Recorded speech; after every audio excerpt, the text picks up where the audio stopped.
یہ ویڈیو ہماری بہت ہی پیاری سی سبسکرائبر فضا جبین کو ڈیڈیکیٹ کی جاتی ہے۔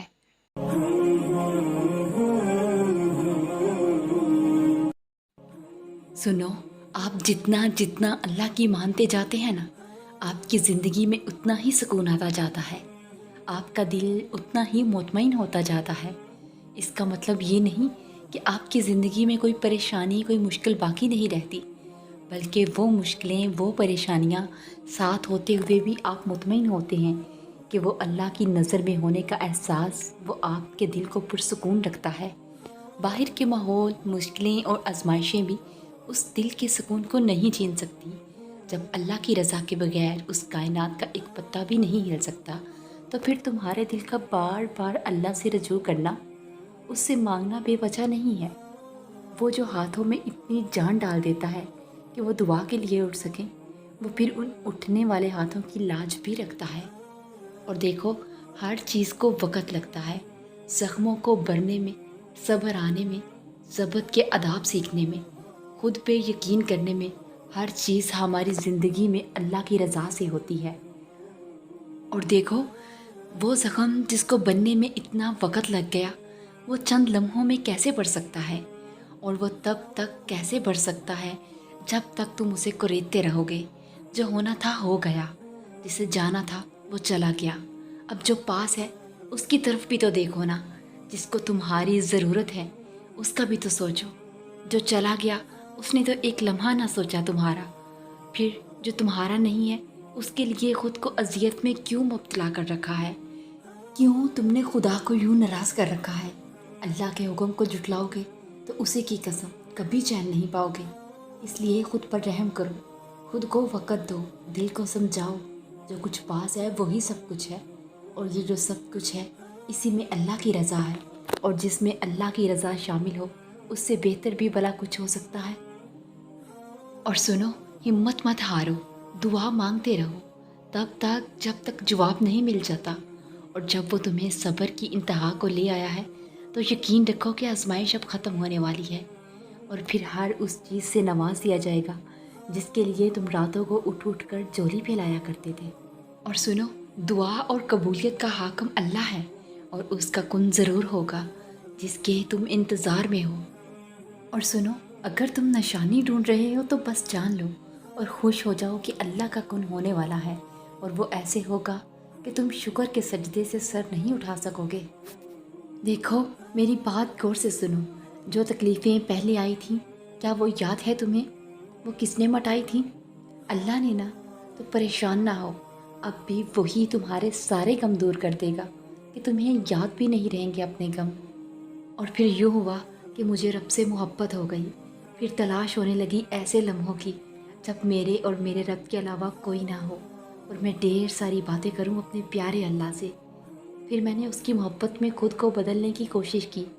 بے شک اللہ جسے چاہے اپنے لیے چن لے، اور جب میں نے دیکھا لوگ دنیاوی محبت پانے کے لیے تہجد پڑھتے ہیں، تب میں نے منفرد بننے کی نیت کی، اور میں خالص اللہ کی محبت پانے کے لیے تہجد پڑھنے لگی۔ پھر میں نے دیکھا لوگ دنیاوی خواہشات کے لیے اللہ کو بھول جاتے ہیں، تب میں نے منفرد بننے کی نیت کی اور اپنی خواہشات اللہ کے لیے قربان کرنا شروع کر دی۔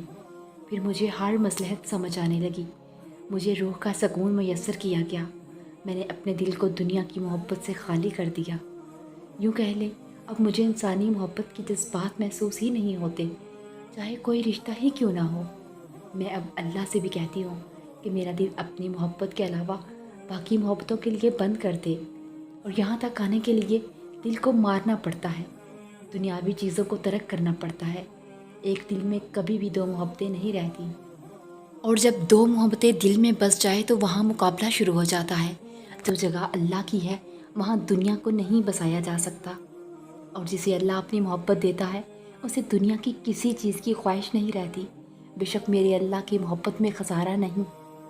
میں آپ سب سے ہاتھ جوڑ کر کہتی ہوں، اپنے دل کو اللہ کی محبت کے لیے خالی کر دیں، اسی میں سکون ہے۔ انشاءاللہ آپ کی بہت سی الجھنیں سلجھ جائیں گی۔ اور سنو، اگر تم کافی عرصے سے دعا مانگ رہے ہو اور ابھی تک قبول نہیں ہوئی تو پریشان نہ ہو، کیونکہ اللہ کی طرف سے یہ دیری تمہارے لیے معجزات کا پہاڑ لے کر آئے گی۔ کیونکہ وہ نیتوں سے واقف رب صبر کا اجر دینا جانتا ہے۔ اور سنو، یوں دعا کر کے پریشان مت ہوا کرو۔ دعا کے بعد اگلا مقام صبر کا ہوتا ہے، اور صبر کا صلہ اللہ تمہیں اپنے کن کی صورت میں ضرور دے گا۔ دیکھو میری بات سنو، آپ ابھی اپنی اس دعا کے بارے میں سوچیں جو آپ کو ناممکن لگتی ہے، وہ دعا جس کے آپ کو دور دور تک ممکن ہونے کے کوئی وسائل نظر نہیں آ رہے، جس کے بارے میں آپ یہ طے کر چکے ہیں کہ یہ دعا تو آپ کی پہنچ سے باہر ہے۔ سوچ لیا؟ اب اللہ کی قوتوں اور قدرتوں کے بارے میں سوچئے۔ کیا آپ اس کی قدرتوں کے بارے میں سوچ سکتے ہیں؟ نہیں، اس کی قدرتیں ہماری محدود سوچ سے بالا تر ہیں۔ اس کی قدرتیں لامحدود ہیں۔ اسے آپ کی دعائیں قبول کرنے کے لیے وسائل کی ضرورت نہیں ہے۔ آپ کی دعائیں آپ کی پہنچ سے باہر ہیں، لیکن اس کی پہنچ سے باہر نہیں۔ وہ ہر چیز کا خالق ہے، سب اس کی دسترس میں ہے، سب اس کے قابو میں ہے، سارے اختیارات اسی کے ہیں۔ وہ جب چاہے آپ کی جس دعا کو چاہے آپ کے سامنے حقیقت بنا کر لا سکتا ہے۔ اس کے لیے ایسا کرنا کچھ مشکل نہیں ہے، کیونکہ وہ ہر چیز پر قادر ہے۔ اور اگر تم معجزے چاہتے ہو تو اللہ کی قدرت پر، اس کے فیصلوں پر اور اس کی رحمت پر اندھا اعتماد کرو، اور جب دل میں وسوسے نہیں ہوں گے تب اللہ معجزوں کی برسات کر دیتا ہے۔ اور یقین سے مانگی ہوئی دعائیں کبھی خالی نہیں لوٹائی جاتی، پھر کتنی ہی تخیر کیوں نہ ہو، خیر لے کر ہی آتی ہیں۔ اور یاد رکھنا، اللہ کی رضا کی خاطر کبھی صبر کا دامن نہیں چھوڑنا۔ کیا پتہ تمہارے صبر اور برداشت سے کچھ وقت کے بعد سب بدل جائے۔ اور دیکھو، یقین رکھو، تمہاری دعائیں تو اللہ پہلے ہی قبولیت کا حصہ بنا دیتا ہے، پھر تمہیں آزمائش میں ڈالتا ہے، اس لیے کہ تم اللہ پر یقین رکھو کہ وہ کوئی چیز لیتا ہے تو اس کے بدلے بہترین دیتا ہے، اور وہ چیز جو تم سے لے لی گئی اللہ وہ بھی تو بہتر بنا کر دے سکتا ہے نا۔ اللہ کے دسترس میں تو کچھ ایسا نہیں جو ممکن نہ ہو۔ وہ تہجد تک لے کر ہی اس وجہ سے آتا ہے کہ اپنی من پسند عبادت سے تمہیں تمہاری چاہت دے سکے، اور جب تم یقین کامل رکھتے ہو تو پھر وہ دینے کے اسباب پیدا فرما دیتا ہے۔ اور سنو، جہاں اتنا صبر کیا وہاں تھوڑا اور سہی، کیونکہ سورہ یوسف مثال ہے کہ صبر کرنے والے لوگ خوبصورت اختتام پائیں گے۔ اور یقین کرو، یہ پریشانیاں، یہ غم، یہ آنسو سب ہمیشہ کے لیے نہیں ہیں۔ بس یقین کرو، اللہ تمہاری دعائیں اور تمہارا صبر رائے گا نہیں جانے دے گا، کیونکہ جو زمین والوں سے ممکن نہیں ہوتا وہ آسمان کے اس پار فقط ایک کن کہہ دینے سے ہو جاتا ہے۔ بس انتظار اور کامل یقین شرط ہے۔ اور سنو، شاید تمہاری دعاؤں کی قبولیت اب بس چند گھڑیوں کے فاصلے پر کھڑی ہو۔